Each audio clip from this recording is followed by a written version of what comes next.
Пакистан. Вынужденные переселенцы из Южного Вазиристана начали возвращаться в свои дома, в то время как для жителей Северного Вазиристана возвращение начнется в следующем месяце. В городе Танг почти 400 семей направились в Южный Вазиристан, а в городе Бану правительство начало регистрацию перемещенных лиц из Северного Вазиристана. В общей сложности более 1 миллиона человек были изгнаны из племенных регионов после начала правительственного наступления на группы боевиков летом прошлого года.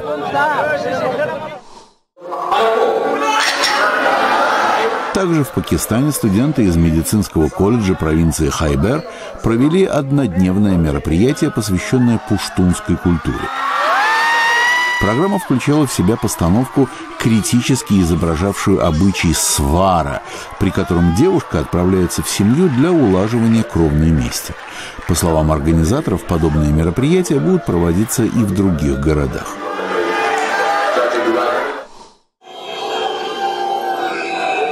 В Македонии сотни старшеклассников вышли с протестом на улицы столицы Скопье в знак несогласия с реформой образования.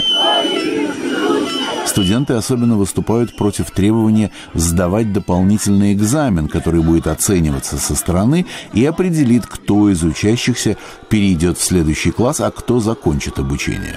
Протесты с требованием упразднить эти экзамены прошли и в других македонских городах.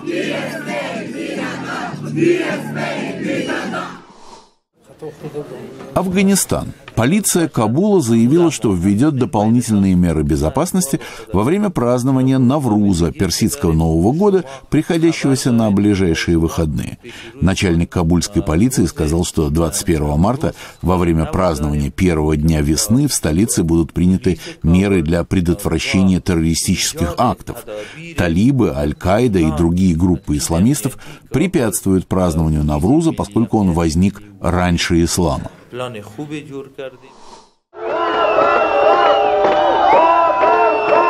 Армения.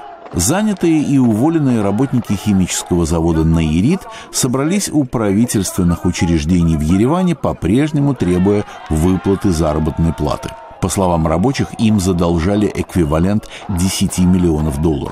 В руках они держали плакаты «Не нарушайте законы» и «Граждане Армении не защищены». Позже протестующие прошли в кабинет омбудсмена и встретились с чиновником, который обязался совместно с правительством выработать решение этой проблемы.